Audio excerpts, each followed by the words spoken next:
160 দিন পার, তবুও অধারা জামিন। শুনানি শেষ পর্বে হঠাৎ ইডির আইনজীবীর মন গড়া সওয়াল। আদালতে নথি দিতে ব্যর্থ ইডি, কলকাতা হাইকোর্টের ভৎসনার মুখে ইডির আইনজীবীরা। শুক্রবার কৌস্তুভ রায়ের জামিনের মামলার শুনানির 14তম দিন।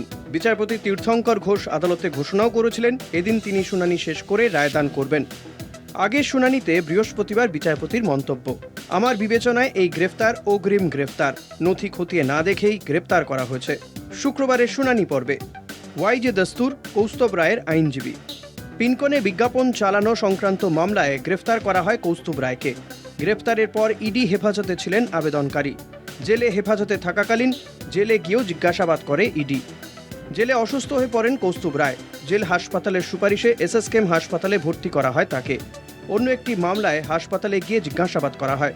পিনকনের মামলায় গত 9ই অগস্ট থেকে এখনও পর্যন্ত তাকে একবারও জিজ্ঞাসাবাদ করেনি তদন্তকারী অফিসার। তদন্তকারী অফিসারের কাছে মনোরঞ্জনের লেজার ও আবেদনকারীর লেজার দুটিই ছিল। সেই লেজার খতিয়ে না দেখে প্রথম দিনেই আবেদনকারীকে গ্রেফতার করা হয়। আসলে মনোরঞ্জনের লেজারটিকে মন গড়াভাবে তৈরি করেছিল ইডি। গ্রেফতারের সময় শুধু মোবাইল ও কিছু ডেটা সিজ করা হয়েছিল, কিন্তু গ্রেফতারের দিনই তা সিল করা হয়নি। 17ই জুলাই গ্রেফতার করার সময় মোবাইল সিজ করে সিল করা হয়। সিল করার সময় থাকা সাক্ষীদের অনুপস্থিতিতেই 19 তারিখে সেই সিল খোলা হয়। দুদিন ফেলে রাখার পর 21শে জুলাই ডাটা পরীক্ষা করতে শুরু করে ইডি। পরে আবার সিল করার সময় পূর্বের সাক্ষীরা সই করতে অস্বীকার করেন, কারণ যে সফটওয়্যারের মাধ্যমে এই ডেটাগুলিকে পরীক্ষা করা হয়েছে সেটি একটি ইসরায়েলের রিমোট কন্ট্রোল সফটওয়্যার, ফলে সেখানে সম্ভাবনা থেকে যায় অতিরিক্ত সংযোজনের। এছাড়াও সিল করার সময় যে সিম IMEI নাম্বার ছিল, পরবর্তীকালে সিল খোলার পর পুনরায় সিল করার সময় দেখা যায় ওই IMEI নাম্বারের পরিবর্তন ঘটেছে। সেই কারণেই সাক্ষী ওই পঞ্চনামায় স্বাক্ষর করতে চাননি, তা ইডির নথি থেকেই প্রমাণিত। বারংবার ইডির কাছে নথি চেয়েও পাওয়া যায়নি। তারা বারবার জানিয়েছে তারা যা কিছু জমা করবে তা আদালতে। নিয়ম অনুযায়ী গ্রেফতারির সময় কেন গ্রেফতার করা হচ্ছে সেই সমস্ত নথি দিয়েই গ্রেফতার করতে হয়। পিনকনের 800 কোটির আর্থিক দুর্নীতি, বিজ্ঞাপন বাবদ 5 বছরে মাত্র 72 লক্ষ টাকার ক্যাশ লেনদেন হয়েছে, যা মাত্র 0.10%। তাও এই ক্যাশ অর্থ নেওয়া হয় মনোরঞ্জনের দেওয়া চেক বাউন্সের প্রেক্ষিতে। কিন্তু ইডি বারংবার বলে আসছে প্রচুর টাকা লেনদেন। মনোরঞ্জনের সঙ্গে বিজ্ঞাপন বাবদ আর্থিক লেনদেনের সমস্ত হিসেবই আয়কর আইন অনুযায়ী দেখানো আছে। ইডি যে সমস্ত ভুয়ো বিলের গল্প বলছে সেটা ঠিক নয়। ট্যাম ও বার্কের রিপোর্ট অনুযায়ী বিজ্ঞাপনগুলি যে চলেছে তা পরিষ্কার। সুতরাং ইডির ভুয়ো বিলের তথ্য সম্পূর্ণ ভিত্তিহীন।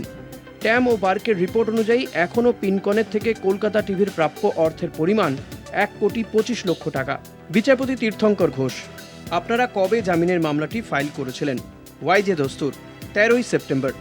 সেই সময় চার্জশিট জমা পড়েনি, তাই পরবর্তীকালে আমরা অতিরিক্ত হলফনামার মাধ্যমে আমাদের বক্তব্য জানাই। ইডি প্রথমে 2,08,00,000 টাকার আর্থিক লেনদেনের কথা বললেও পরে 1,36,00,000 টাকার ক্যাশ লেনদেনের প্রেক্ষিতে কোনো ভাউচার বা নথি দেখাতে পারেনি। 50 লাখের ডিডির মিথ্যে গল্প ইডি কোনো দিনও প্রমাণ করতে পারবে না। কলকাতা টিভি ও ইসরোর অডিট রিপোর্ট থেকেই তা প্রমাণিত।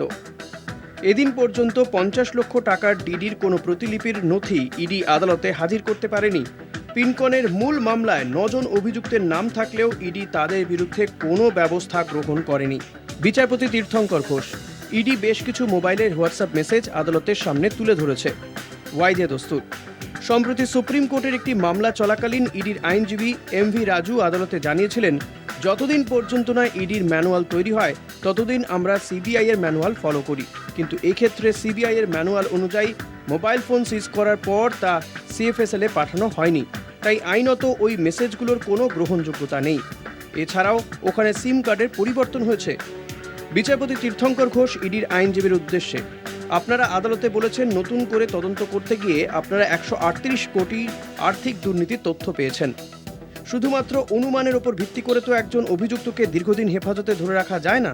কোন নথির ভিত্তিতে আপনারা এই বিপুল পরিমাণ আর্থিক দুর্নীতির অভিযোগ আনছেন সেই নথি আদালতে পেশ করুন, নতুবা তদন্তকারী অফিসারকে স্বাক্ষর করে সেই সমস্ত তথ্যের ভিত্তিতে রিপোর্ট জমা করতে বলুন। আদালতের নির্দেশ মতো শুক্রবার নির্দিষ্ট সময়ের মধ্যে ইডি সেই নথি পেশ করতে পারেনি।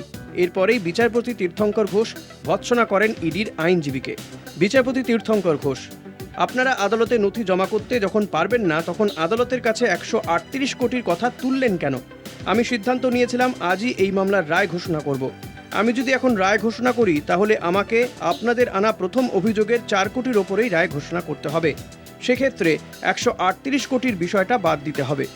আপনারা কেন প্রথমে এই 138 কোটির বিষয়টা বলেননি? যেহেতু আপনারা আদালতে 138 কোটির বিষয়টা তুলে ধরেছেন, তাই আমি আমার নির্দেশিকা থেকে ওই 138 কোটি বাদ দিতে পারি না।